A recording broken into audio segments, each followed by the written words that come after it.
अस्सलामुअलैकुम गाइस, मेरा नाम है ज़ैनुल आबिदीन और आज आपके लिए मैं एक बड़ी ही इंटरेस्टिंग किस्म की गाड़ी लेकर आया हूँ। अगर आप एक ऐसे बंदे हैं जिसका 100 किलोमीटर्स के रेडियस के अंदर डेली सफ़र होता है और आप ऑलरेडी हाइब्रिड गाड़ी चला रहे हैं, लेकिन आप ये चाहते हैं कि यार आपकी हाइब्रिड गाड़ी पे आने वाली फ्यूल की जो कॉस्ट है वो भी बचाई जा सके और ऐसी गाड़ी हो जो कि आपके उस 100 किलोमीटर्स के डेली के रेडियस को भी कवर करे, लेकिन फ्यूल कंजम्पशन भी आपकी जो है गाड़ी की वो बिल्कुल कम से कम हो जाए। तो ये गाड़ी आप ही के लिए है और जो गाड़ी आज आपके लिए मैं लेकर आया हूँ ये है निसान सकूरा 2022।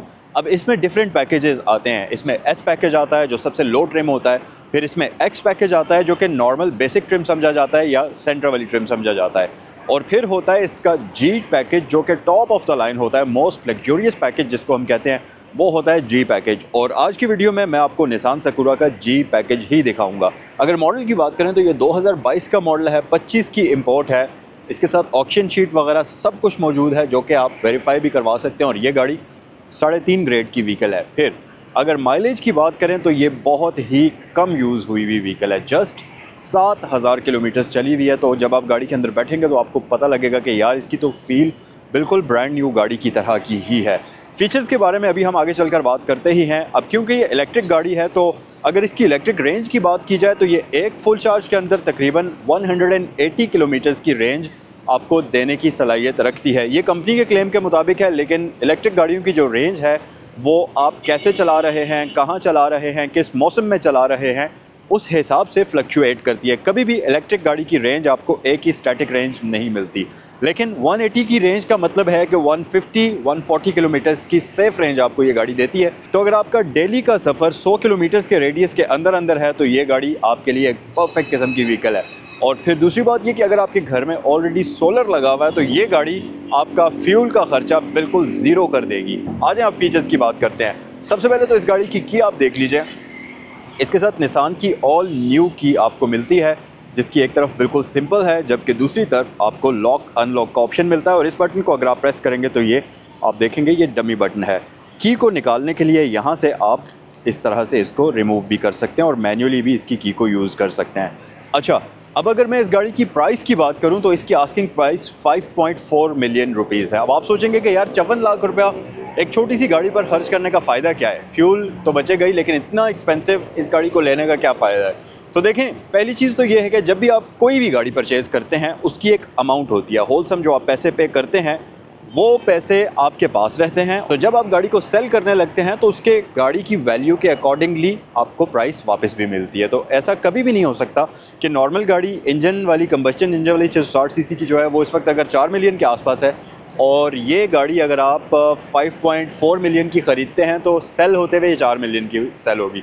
ऐसा तो नहीं होगा। ऑब्वियसली जब ये सेल करेंगे आप तो थोड़ी सी अपनी ओरिजिनल वैल्यू से डेप्रिशिएट करके सेल करेंगे, लेकिन उस दौरान जो आप इस गाड़ी को एंजॉय करेंगे, जो आप इस गाड़ी से पेट्रोल की बचत करेंगे वो अलग होती है। फिर इलेक्ट्रिक गाड़ी का एक अपना ही मज़ा है। फिर उससे भी ऊपर ये कि ये गाड़ी तकरीबन 160, फिर उससे भी अच्छी बात यह कि ये गाड़ी approximately 180 newton metres of torque बनाती है। बहुत क्विक है भाई, बहुत क्विक व्हीकल है, आपको पता चलेगा इसको चलाकर। फिर फ्रंट पर आ जाएं तो इस गाड़ी में आपको प्रोजेक्ट लाइट्स मिलती हैं जो कि जब आप गाड़ी को अनलॉक करेंगे, बल्कि मैं आपको इसको ऑन करके भी दिखा देता हूँ, और ये कुछ इस तरीके से ऑन होती हैं और इसमें आपको फुल प्रोजेक्शन वाली लाइट्स दी जाती हैं। और उससे भी अच्छी बात ये कि इसकी जो लाइट्स होती हैं ये ऑटोमेटिक फ़ीचर के साथ आती हैं। फिर नीचे आपके पास एलईडी इंडिकेटर्स है, यहाँ पर आपके पास DRLs का ऑप्शन आ जाता है, और फ्रंट ग्रिल इसकी कम्प्लीटली क्लोज्ड है। यहाँ पर कोई भी आपको वो नॉर्मल कन्वेंशनल गाड़ियों की तरह से एयर वेंट्स नहीं मिलते। अलबत्ता एयर वेंट्स इसमें यहाँ पर हैं, यहाँ नीचे आपको छोटे से एयर वेंट्स मिलते हैं। निसान का बैज आपको यहाँ पर मिलता है और सेम यही वाला बैज आपको निसान की जो नई की आ रही है उसके ऊपर भी मिलेगा। फिर एक और चीज़ कि इसके बैज के अंदर अगर आप देखें तो इसमें लाइट ग्लो करती हुई आपको नज़र आएगी। ये जितना भी वाइट पोर्शन है ये सारा ग्लो करता है। अच्छा, उसके अलावा इस गाड़ी में फ्रंट पर आपको फॉग लैंप्स का ऑप्शन मिलता है, और इस गाड़ी के जो फॉग लैंप्स हैं वो मैं आपको 1 मिनट रुकें ऑन करके चेक कराता हूँ। ये है जी, इसको जब आप ऑन करेंगे तो कुछ इस तरह से इसके फॉग लैंप्स की लुक आएगी, और लाइट्स ऑन होने के बाद गाड़ी की मुकम्मल फ्रंट लुक अब आपके सामने है और ये काफ़ी खूबसूरत लुक्स के साथ आती है। फिर अगर आप साइड पर आएंगे तो हमारे पास इस गाड़ी में अलॉय रिम्स प्री इंस्टॉल्ड है। नॉर्मली इस कैटेगरी की गाड़ी में आपको स्टील रिम्स मिलते हैं, लेकिन यहाँ पर ना सिर्फ आपको अलॉय रिम्स मिलते हैं बल्कि इसके ऊपर आपको ब्रांड न्यू टायर मिलता है और इसके रिम्स का साइज़ भी 14 इंचेस है। फिर अगर आप साइड पर आ जाएंगे तो यहाँ आप देखेंगे डोर लैचेस में हमारे पास प्रॉपर स्मार्ट एंट्री सिस्टम मौजूद है। इस गाड़ी को रेन वॉइसेस प्री इंस्टॉल्ड हैं, तो ये चीज़ें आपको इसमें बाद में नहीं लगवानी पड़ेंगी। अच्छा, अगर आप यहाँ आ जाएँ तो यहाँ पर आपको इसकी ये चार्जिंग पोर्ट नज़र आएगी और इसमें 2 चार्जिंग पोर्ट्स आपको मिलती हैं, एक ये वाली है और एक ये वाली है। तो ये DC फास्ट चार्जिंग को भी सपोर्ट करती है और कन्वेंशनल चार्जिंग को भी सपोर्ट करती है। और नॉर्मल अगर आप इसको घर वाले चार्जर पर चार्ज करते हैं तो रफली 8 घंटों में ये गाड़ी फुली चार्ज हो जाती है। फिर बैक साइड पर आएंगे तो आप देखेंगे कि यहाँ पर सबसे पहले आपको बैज एक नज़र आएगा ज़ीरो एमिशंस का। तो यस, क्योंकि ये इलेक्ट्रिक गाड़ी है तो कोई भी इसमें आपको वो धुआं वगैरह इस तरह की कोई चीज़ ये रिलीज़ नहीं करती। अच्छा, रियर साइड पर इसकी विंड स्क्रीन और ये पूरी बैक का एरिया जो है ये काइंड ऑफ फ्लैट है और काफ़ी स्लीक डिज़ाइन किया हुआ है इसका। निसान दरमियान में आपको लिखा हुआ मिल जाएगा। उसके साथ साथ यहाँ पर आपको सकुरा की बैजिंग मिल जाती है। और अगर रियर लाइट्स की बात कर ली जाए तो इसमें फुल LED लाइट्स यूज़ की गई हैं बैक साइड पर। यहाँ पर कोई भी हेलोजन बल्ब यूज़ नहीं किया हुआ। और आते हैं जी बूट स्पेस की तरफ, जो कि इस गाड़ी की बेहद शानदार है। यहाँ पर आपके पास ये चार्जर मौजूद है जो कि आप घर पे जिसको यूज़ करते हुए इस गाड़ी को चार्ज करेंगे। बाकी इसके बेंच जो हैं ये रियर साइड पर ये 50-50 स्प्लिट के साथ हैं और इनको अगर आप फ़ोल्ड करना चाहें तो ये बड़े ही ईज़िली इस तरह से फ़ोल्ड करते हुए आप इसकी जो बूट स्पेस है उसको बढ़ा भी सकते हैं। और अब आप इस गाड़ी को एज अ कार्गो व्हीकल के तौर पर भी यूज़ कर सकते हैं। सो आइए गाड़ी के अंदर चलते हैं और इस गाड़ी का इंटीरियर आपको मैं डिटेल से दिखाता हूँ। बाकी यहाँ पर अगर आप देखेंगे तो डोर इसका सिंपल है। विंडो इसकी ऑटो होती है ड्राइवर वाली, जो कि 1 टैप के साथ आती है। आपको बटन को होल्ड करके रखने की ज़रूरत नहीं है।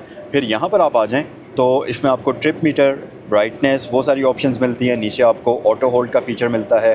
ड्राइव मोड्स के लिए आपको बटन मिलता है और इस गाड़ी में आपको डिफरेंट ड्राइविंग मोड्स मिलते हैं जो कि आगे चलकर मैं आपको बताऊंगा भी। फिर इसमें प्रो पायलट का ऑप्शन भी आपको मिलता है और इसके हेडलैम्प्स भी एडजस्टेबल हैं। अच्छा जी, फिर एक और चीज़ आपको मैं बताऊं, अगर आप इसके ये दोनों साइड मिरर्स देखें तो ये होते हैं रिट्रैक्टेबल। तो इस तरीके से आप इलेक्ट्रिकली इनको फोल्ड और अनफोल्ड कर सकते हैं। फिर उसके साथ साथ इसका स्टीयरिंग व्हील जो है ये एडजस्टेबल होता है। टिल्ट एडजस्टमेंट हमारे पास इसमें दी जाती है और यहाँ पर आपको कंट्रोल्स भी मिलते हैं। और ये इसके जो स्क्रीन है सेंट्रल में, जो ये डिस्प्ले क्लस्टर है, इसके कंट्रोल्स आपको यहाँ पर दिए जाते हैं। तो आप डिफरेंट मेन्यूज़ में इस तरीके से मूव कर सकते हैं। फिर अगर डैशबोर्ड की बात करें तो इसका जो डैशबोर्ड का साइज़ है वो बाकी तकरीबन 660 सीसी इंजन वाली गाड़ियों जैसा ही है। जैसा कि निसान डेज हो गई, हाईएस्ट स्टार, उसी तरह का साइज़ में आता है। सुजुकी वैगन आर, क्योंकि अगर इस गाड़ी को हम देखें तो ये तकरीबन टॉल बॉय वाली गाड़ी है, जिस तरह से लंबे लड़कों के लिए होती है उस टाइप की गाड़ी है। तो हेड स्पेस और ओवरऑल गाड़ी की स्पेस बहुत डिसेंट किस्म की है। फिर यहाँ सेंटर में अगर आप देखें तो दोनों ही हमारे पास डिजिटल डिस्प्लेज मौजूद हैं। इन डिस्प्लेज के बारे में आगे चलकर मैं आपको डिटेल से गाइड करता हूँ। यहाँ पर आपके पास डैशबोर्ड काफ़ी सिंपल है। यहाँ पर आप कोई ना कोई सामान अपना रख सकते हैं। फिर उसके अलावा यहाँ पर आपके पास एक ग्लव बॉक्स आ जाता है और निसान डेज की तरह से ही आपके पास यहाँ पर 2 कंपार्टमेंट हैं ग्लव बॉक्स के लिए। तो काइंड ऑफ वही चीज़ है, लेकिन इसमें यहाँ पर ये जो है ये ऑल न्यू डिज़ाइन किया गया है, क्लाइमेट कंट्रोल, और ये कम्प्लीटली टच पैनल है। और यार आप ये चेक करें, मैंने इसकी हवा कम करनी है, यहाँ टैप करूँगा, सिंपल हवा कम हो गई। हवा ज़्यादा करनी है, यहाँ टैप करूँगा, हवा ज़्यादा हो गई। और अगर मैंने इसको ऑफ़ करना है तो ये ऑफ़ हो गया। और अगर आपने गाड़ी का AC लगाना है लेकिन आप ज़्यादा तरद्दुद नहीं करना चाहते, ज़्यादा जहमत नहीं करना चाहते, तो कुछ भी ना करें, सिर्फ ऑटो पर टैप कर दें। गाड़ी बाहर का टेम्परेचर सेंस करेगी, उसके हिसाब से कैबिन का टेम्परेचर मैनेज कर लेगी। अगर ये काफ़ी नहीं है तो यहाँ पर आपके पास दोनों सीट्स हीटेड हैं, स्टीयरिंग व्हील हीटेड है। तो हर एक चीज़ के लिए आपको इसमें ऑप्शन दिया गया है। फिर इसमें kind of shift by wire technology आपको मिलती है गियर्स चेंज करने के लिए। और ये गाड़ी 1 स्पीड ट्रांसमिशन के साथ आती है क्योंकि इलेक्ट्रिक व्हीकल है। बाकी आपके पास यहाँ पर D और ब्रेक मोड एक साथ हैं। और आपके पास सेंटर में जो है वो न्यूट्रल है और ऊपर आपके पास रिवर्स है। और पार्क करने के लिए ये बटन आप प्रेस करेंगे तो P गियर पर ये शिफ्ट हो जाएगी। फिर उसके साथ साथ इसमें एक चीज़ और भी है, वो ये कि अगर आप यहाँ देखें तो ये गाड़ी ई पैडल की ऑप्शन के साथ आती है। अब ई पैडल बेसिकली करता ये है कि गाड़ी को सिंगल पैडल से आप ड्राइव कर सकते हैं। आप एक्सेलरेटर प्रेस करेंगे तो गाड़ी चलेगी, एक्सेलरेटर से पाँव लिफ्ट करेंगे तो गाड़ी रुकना शुरू हो जाएगी। अब इस केस में गाड़ी की ब्रेक्स भी कम से कम यूज़ होती हैं और लंबे अरसे तक आप ब्रेक्स को चला सकते हैं। फिर एक और चीज़ आप सोचेंगे कि यार यहाँ कहीं भी इस गाड़ी में पार्किंग ब्रेक नज़र नहीं आ रही, तो इस गाड़ी में इलेक्ट्रिक पार्किंग ब्रेक आपको दी गई है। यहाँ पर उसका आपको बटन मिलता है ये नीचे करके, तो इसको आप प्रेस करेंगे, ये ब्रेक रिलीज़ हो जाएगी, वापस पुल करेंगे इस तरह से तो ये इंगेज हो जाएगी। अच्छा जी, उसके अलावा यहाँ नीचे हमारे पास एक स्टोरेज कंपार्टमेंट आ जाता है। इस जगह पर ये क्या है जी, हम चेक करते हैं। ओके, यहाँ पर आपके पास ये कप होल्डर टाइप की चीज़ इसमें दी हुई है। फिर नीचे भी एक स्टोरेज कंपार्टमेंट है यहाँ पर, तो यहाँ भी आप अपना सामान वगैरह रख सकते हैं। और यहाँ पर आपको 12 वोल्ट की पावर सॉकेट भी दी गई है। यार अगर फिर मैं इसकी सीट्स की बात करूँ तो सबसे पहली चीज़ ये आगे पीछे आप मूव कर सकते हैं। और एक मिनट, बैक रेस्ट इसकी एडजस्टेबल है जिसको आप पूरा नीचे तक कर सकते हैं, तो काइंड ऑफ आप इसमें लेट कर भी सफ़र कर सकते हैं, या अगर आपने रेस्ट करना है तो इस सीट को आप बिल्कुल नीचे वाली पोजीशन पर भी ले जा सकते हैं। फिर एक और अच्छी चीज़ ये है कि आप देखें तो इसकी सीट में मैन्युअली हाइट एडजस्टमेंट का ऑप्शन भी दिया गया है, तो यहाँ से आप इसकी सीट को ऊपर भी इस तरीके से कर सकते हैं और नीचे भी कर सकते हैं अपनी ज़रूरत के अकॉर्डिंगली। और क्योंकि इसमें इलेक्ट्रिक पार्किंग ब्रेक है तो यहाँ पर आपको कोई भी पार्टीशन नहीं मिलती, फ्लैट सीट है, तो आप अपने हिसाब से यहाँ से इसको एडजस्ट कर सकते हैं। यार ये सीट बहुत कंफर्टेबल किस्म की इस गाड़ी में आपको दी हुई है, बेहद आरामदेह सीट्स हैं।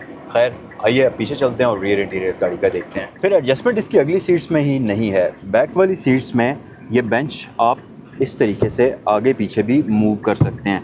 जापानीज़ गाड़ियों में ये बहुत ही कम गाड़ियाँ हैं जिसमें ये बेंच इस तरीके से आगे पीछे मूव होता है। इंक्लाइन एंगल भी आप एडजस्ट कर सकते हैं, ये फुल ऊपर है, इसको अगर आप नीचे करना चाहें यहाँ पर भी होती है, यहाँ पर भी होती है, यहाँ पर भी होती है, यहाँ पर भी होती है, और ये इसका फुल सबसे नीचे वाला पॉइंट है। तो यहाँ पर रखते हुए आप इस सीट को बेहद कंफर्टेबल होकर इसकी सीट्स पर बैठ सकते हैं। और ये तकरीबन फ्लैट बेंच है, कुशनिंग इसकी काफ़ी ज़बरदस्त हुई है, तो आप बड़े ही आराम से इस गाड़ी पर पूरा दिन सफ़र करना चाहें तो आप इसमें थकेंगे बिल्कुल भी नहीं। लंबे सफ़र पर तो आप इस गाड़ी को नहीं लेकर जा सकते क्योंकि गाड़ी तकरीबन 180 किलोमीटर्स की रेंज के साथ आती है, तो उस हिसाब से शहर की ड्राइविंग के लिए ये 3 बंदों के लिए भी परफेक्ट व्हीकल है, क्योंकि यहाँ पर अगर आप फ्लोर देखें तो इसका फ्लैट फ्लोर आता है। अच्छा, फिर एक और चीज़ भी कि इस गाड़ी की अगर आप विंडो देखें तो ये बाय डिफ़ॉल्ट टिंटेड विंडोज़ इसमें आपको दी जाती हैं। सो जनाब, ये था आज का रिव्यू निसान सकूरा 2022 मॉडल का। आई होप कि ये वीडियो आपको पसंद आई है। अगर आप इस गाड़ी को ख़रीदना चाहें तो ये गाड़ी यहाँ सैगल मोटर स्पोर्ट्स पर अवेलेबल है। इससे रिलेटेड कोई भी मालूमात हासिल करने के लिए स्क्रीन पर दिए गए नंबर पर कॉल भी कर सकते हैं। नेक्स्ट वीडियो में आपसे मुलाकात होती है। अस्सलाम वालेकुम।